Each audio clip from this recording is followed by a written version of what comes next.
नमस्कार। जय भीम जय भारत।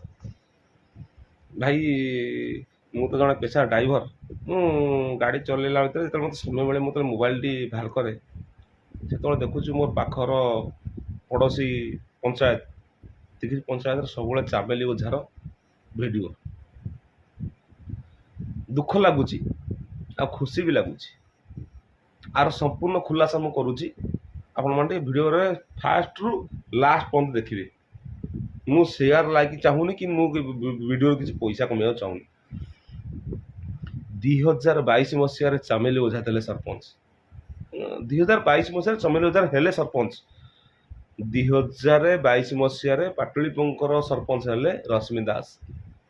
ଯେତେବେଳେ 2022 ମସିହାରେ ରଶ୍ମି ସରପଞ୍ଚ ହେଲେ ମୁଁ ତାଙ୍କର ଦିଅର, ମୁଁ ଜଣେ ପେଶା ଡ୍ରାଇଭର, ମୁଁ ନଥିଲି ଘରେ। ମୋ ସପରିବାରକୁ ନେଇ ତମେ ଥାନାରେ ପୁରେଇଲ।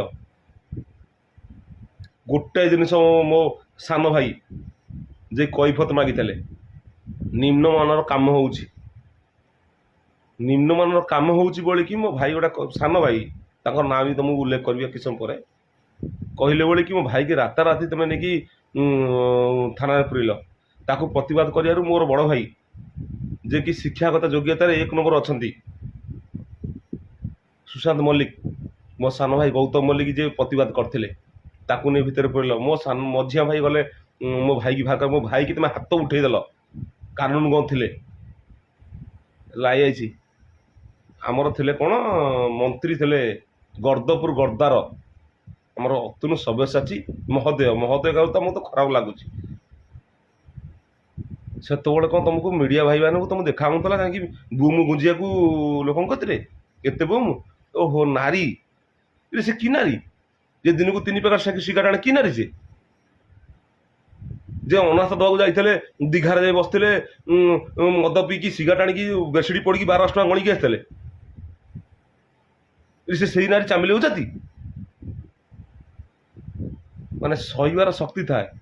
ଆଉ ଗୋଟାଏ ଜିନିଷ ମୁଁ କହୁଛି, ଆଜି ଖୁଲାସା କରୁଛି, ଯେତେବେଳେ ବିଡ଼ିଓ ମହୋଦୟଙ୍କୁ ଦେଖା କରିବାକୁ ଯାଇଥିଲେ ତାଙ୍କ ଗ୍ରାମ ପଞ୍ଚାୟତର କିଛି ସମସ୍ୟା ନେଇକି, ମୋ ଭିଡ଼ିଓ ମଧ୍ୟ ମୋତେ ବ୍ୟାଡ୍ କମେଣ୍ଟ ଆସିପାରେ ଭାଇ, ଏଥିରେ କିଛି ମୋର ଅସୁବିଧା ନାହିଁ, କାହିଁକିନା ମୁଁ ସତ କଥା କହୁଛି, ହକ୍ କଥା କହୁଛି।